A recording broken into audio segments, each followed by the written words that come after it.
हर हर Mahadev. Hello everyone. Guru astro में आपका हार्दिक स्वागत है। मित्रों, पिछले वीडियो में मैंने राशि कैसे जाने तथा ग्रहों की मित्रता व शत्रुता के बारे में बताया था। जिन लोगों ने वह वीडियो अब तक नहीं देखी है वो ऊपर दिए हुए आइकन बटन को क्लिक करके देख सकते हैं या इस वीडियो के अंत में दिए हुए लिंक को भी क्लिक करके देख सकते हैं। मित्रों, जिन लोगों को अपनी कुंडली विश्लेषण करवानी हो वो स्क्रीन पर दिए हुए नंबर पर व्हाट्सएप कर सकते हैं।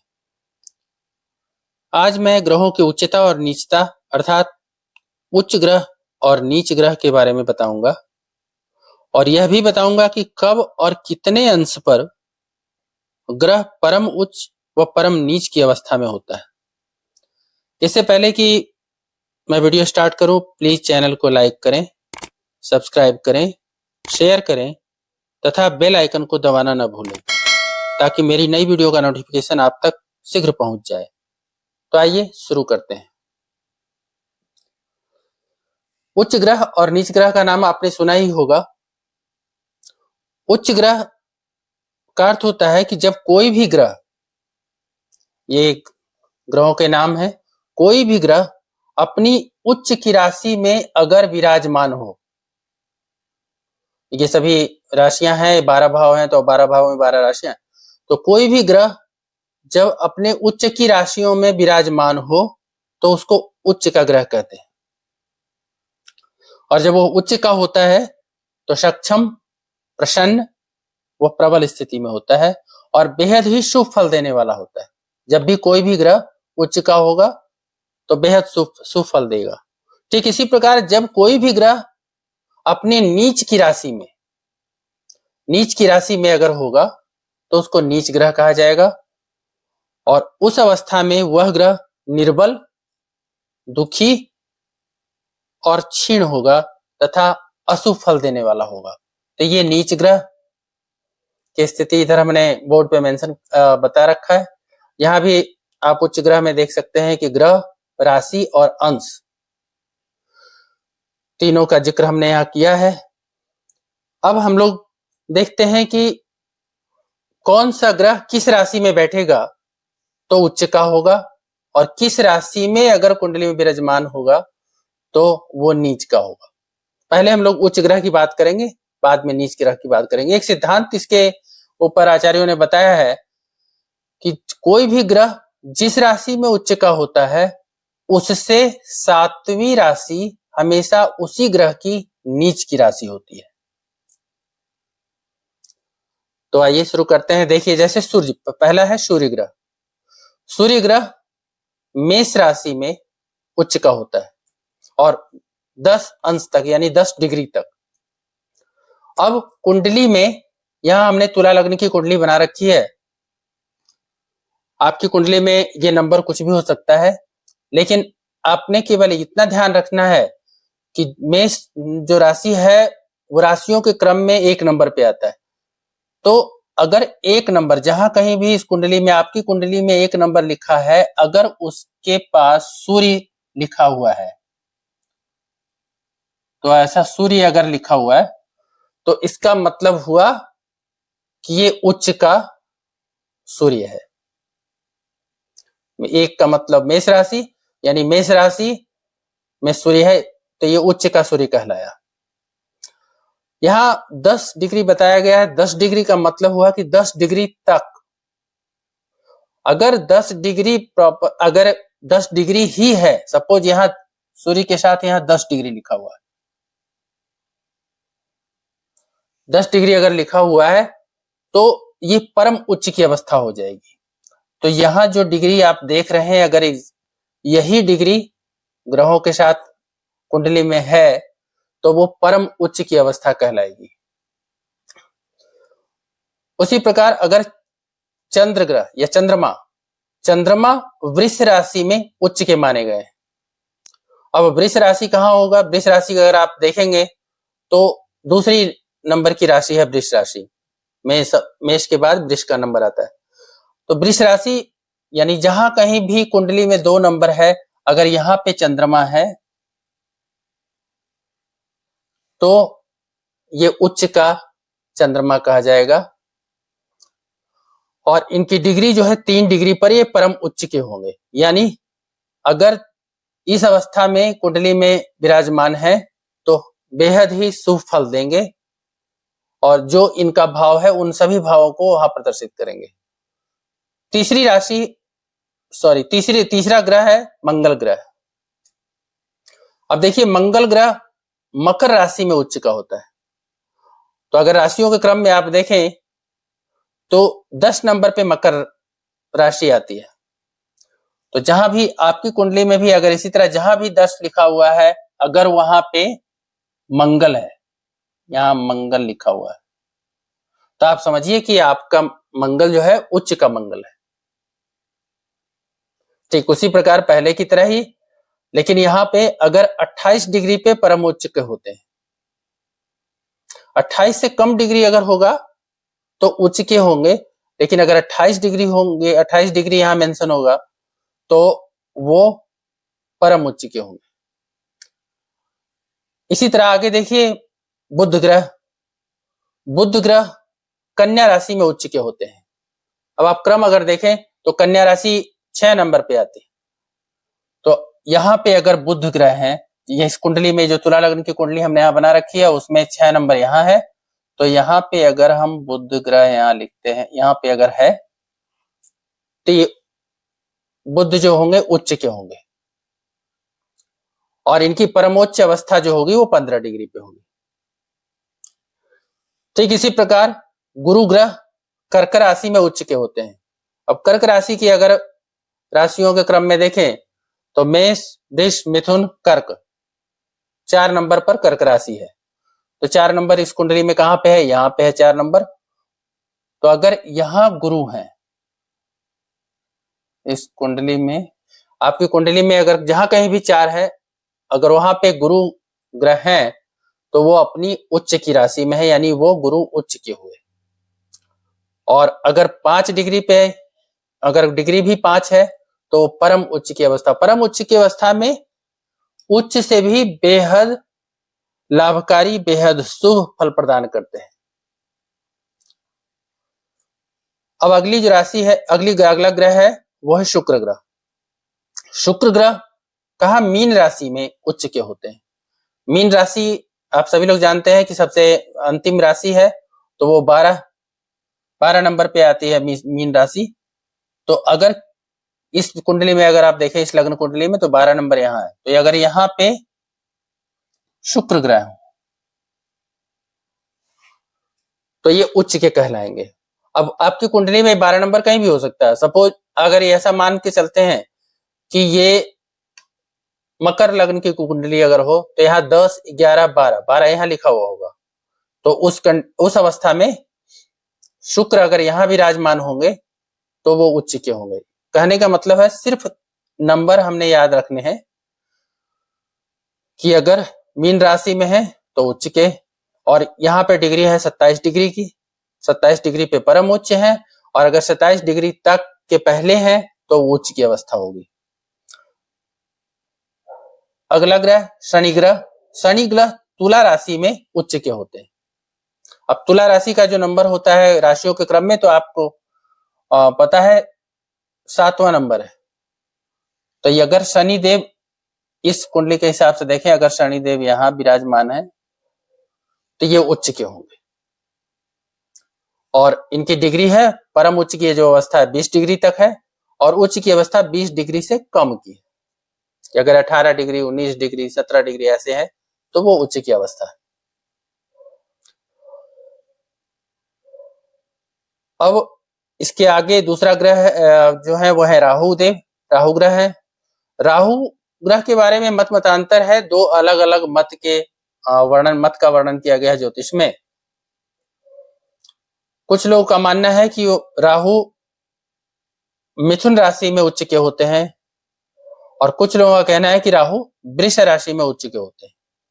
अब दोनों की कंडीशन, दोनों की अवस्था देख सकते हैं इसमें, तो हमने यहाँ दोनों को बता रखा है। आप देखिए राहु अगर मिथुन राशि में उच्च के हैं तो मिथुन राशि होती है 3 नंबर पे, तो ये यहाँ पे 3 नंबर लिखा हुआ है, तो यहाँ राहु उच्च के होंगे। कुछ आचार्यों ने यह भी कहा कि वृष राशि में उच्च के होते हैं, तो अगर उनका भी उनके बातों को भी अगर कंसिडर किया जाए तो आप देखिए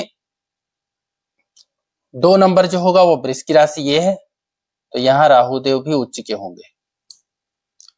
इसी तरह केतु, जो केतु ग्रह है वो वृश्चिक राशि में और धनु राशि में।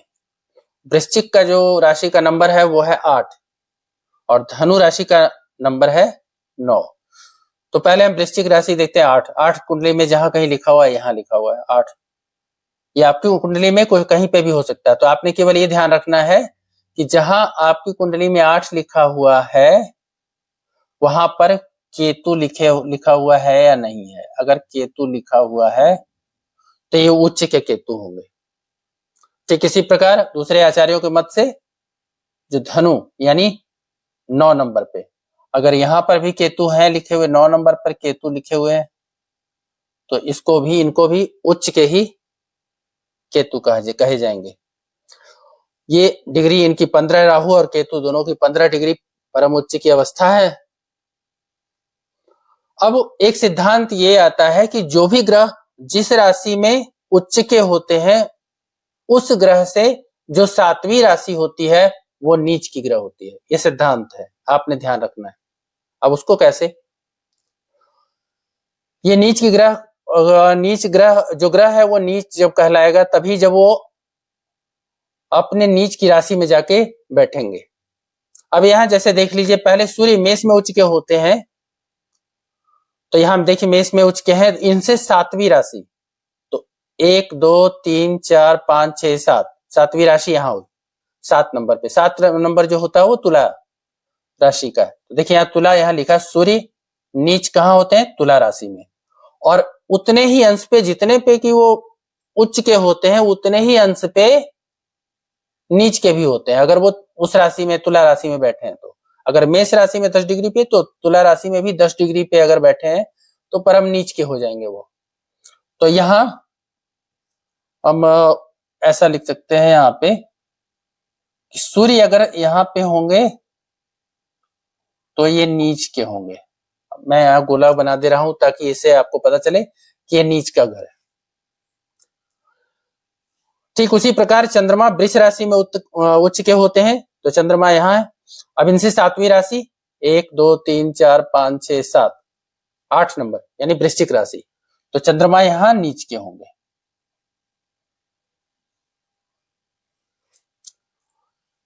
मंगल ग्रह मकर राशि में उच्च के, तो इनसे 7वीं जो होगी ये है कर्क, यहाँ 4 नंबर है, तो 4 नंबर का अर्थ हुआ यहाँ पे मंगल ग्रह नीच के होंगे।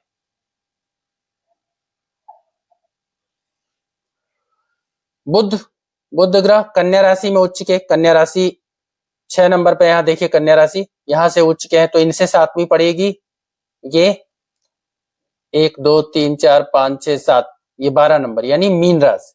यहाँ देखिए मीन राशि उनके नीच की है। तो अगर यहाँ बुध देव, अगर बुध ग्रह यहाँ पे विराजमान हो 12 नंबर पे, तो इसका मतलब हुआ कि वो नीच के बुध है। गुरु कर्क राशि में उच्च के हैं, तो यहाँ गुरु उच्च के हैं, तो इनकी जो 7वीं राशि होगी वो यहाँ होगी 1 2 3 4 5 6 7, यानी 10 नंबर पर। तो 10 नंबर पे जो होगा वो मकर होगा। अब देखिए गुरु यहाँ मकर राशि में नीच के होते हैं, तो अगर गुरु यहाँ बैठे हैं तो वो नीच के होंगे। शुक्र मीन में उच्च के होते हैं, शुक्र यहाँ मीन में उच्च के होते हैं, तो शुक्र नीच के कहाँ होंगे, यहाँ से 7वीं राशि कौन सी होगी, यहाँ 7वीं राशि ये होगी 6 नंबर पे। यहाँ देखिए शुक्र कन्या राशि में नीच के होते हैं, तो यहाँ अगर 6 नंबर के साथ अगर शुक्र हैं आपकी कुंडली में विराजमान, तो ये जान लेना चाहिए कि शुक्र हमारे नीच के। डिग्री सबकी सेम है, उसी जिस डिग्री पे वो उच्च के होते हैं उसी डिग्री पे जो नीच राशि में अगर बैठते हैं, नीच की राशि में बैठते हैं, तो वो ग्रह नीच का कहलाता है। तो डिग्री हमें अगर एक बार याद हो गया तो इसी डिग्री को ध्यान में रखना है। अब आगे देखते हैं शनिदेव, शनि ग्रह का। अब शनि ग्रह तुला राशि में उच्च के, देखिए यहाँ शनि सात नंबर है तुला राशि का, इनकी जो सातवीं राशि है वो यहाँ आएंगी 1 2 3 4 5 6 7। तो शनि अगर एक नंबर पर, आपकी कुंडली में भी अगर कहीं एक नंबर है और वहां पे शनि है, तो इसका मतलब ये नीच के शनि है। और जब भी नीच के शनि होंगे या नीच का कोई भी ग्रह होगा तो वो शुभ फल तो नहीं देगा, अशुभ फल ही देगा। अगर, लेकिन इसमें एक ही शर्त है कि अगर वो नीच भंग राजयोग में आते हैं फिर तो वो शुभ फल देंगे, और अगर नहीं आते हैं तो फिर वो अशुभ फल ही देंगे। राहु मिथुन और वृष, ये दो जगह पे मैंने लिखा था कि जहां 2 और 3 नंबर लिखा हुआ है। यहाँ पे अगर 2 नंबर पे पहली बात करें कि वृष राशि में अगर उच्च के हैं, दो आचार्यों का अलग अलग मत है, दोनों मत के हिसाब से यहाँ पर देखते हैं। तो यहां से मैंने बताया कि सिंपल एक बहुत साधारण सा नियम है कि सातवीं जो राशि होगी वो नीच की होगी। तो 1 2 3 4 5 6 7, तो जहां वृष राशि उच्च की मानते हैं जो, तो यहाँ वृश्चिक राशि, ये वृश्चिक राशि इसकी नीच की मानेंगे, क्योंकि राहु की, तो राहु की एक वृश्चिक राशि यहाँ नीच की मानी गई।